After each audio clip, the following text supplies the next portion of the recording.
حضرت ذوالنورین عثمان غنی رضی اللہ عنہ کی شہادت سے فتنوں کا ایک غیر منقطع سلسلہ شروع ہو جاتا ہے۔ اسے منافقین کی سازشیں، بھولے بھالے مسلمانوں کے جذبات سے کھیلنے کے واقعات پیش آتے ہیں۔ مسلمانوں کی آپس میں تلواریں چلتی ہیں۔ مسلمان بھی وہ جو خیر الاخلاق الانبیاء کہلانے کے مستحق ہیں۔ خلافت کا سلسلہ جب حضرت امیر معاویہ رضی اللہ عنہ پر پہنچتا ہے تو حکومت میں خلافت راشدہ کا وہ مثالی رنگ نہیں رہتا جو خلفائے راشدین کی حکومتوں کو حاصل تھا۔ حضرت معاویہ رضی اللہ عنہ کو مشورہ دیا جاتا ہے کہ زمانہ سخت فتنے کا ہے، آپ اپنے بعد کوئی ایسا انتظام کریں کہ مسلمانوں میں پھر تلواریں نہ نکلے اور خلافت اسلامیہ پارا پارا ہونے سے بچ جائے۔ لیکن اس کے ساتھ ہی آپ کے بیٹے یزید کا نام بعد الانبیاء کی خلافت کے لیے پیش کیا جاتا ہے۔ کوفے سے 40 مسلمان آتے ہیں یا بھیجے جاتے ہیں کہ معاویہ رضی اللہ عنہ سے اس کی درخواست کریں کہ آپ کے بعد آپ کے بیٹے یزید سے زیادہ کوئی قابل اور ملکی سیاست کا ماہر نظر نہیں آتا، اس کے لیے بیعت خلافت لی جائے۔ حضرت معاویہ کو شروع میں کچھ تعطل بھی ہوتا ہے اور اپنے مختصین سے مشورہ کرتے ہیں، ان میں اختلاف ہوتا ہے، کوئی مخالفت میں رائے دیتا ہے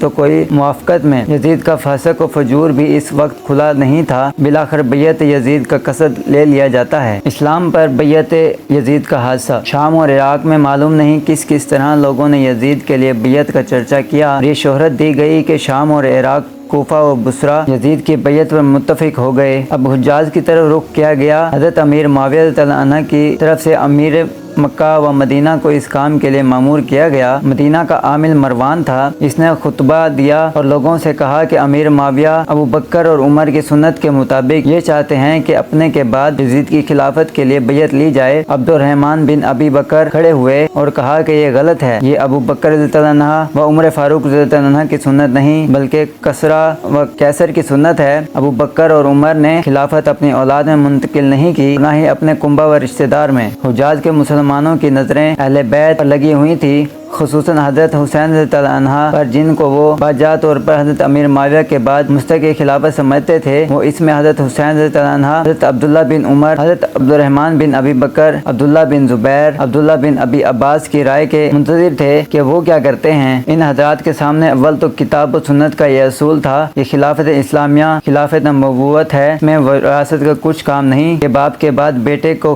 خلافت ملے، بلکہ ضروری ہے کہ آزادانہ انتخاب کے خلیفہ کا مقرر کیا جائے۔ دوسرا، ان کی نگاہ میں یزید سے ذاتی حالات بھی اس کی اجازت نہ دیتے تھے کہ ان کو تمام ممالک اسلامیہ کا خلیفہ مان لیا جائے۔ ان حضرات نے اس تجویز کو مخالفت کی اور ان میں سے اکثر آخر و دوم تک مخالفت پر ہی رہے۔ اسے حق گوئی اور حمایت حق کے نتیجے میں مکہ و مدینہ میں دارالرسن اور کوفہ و کربلا میں قتل عام کے واقعات پیش آئے۔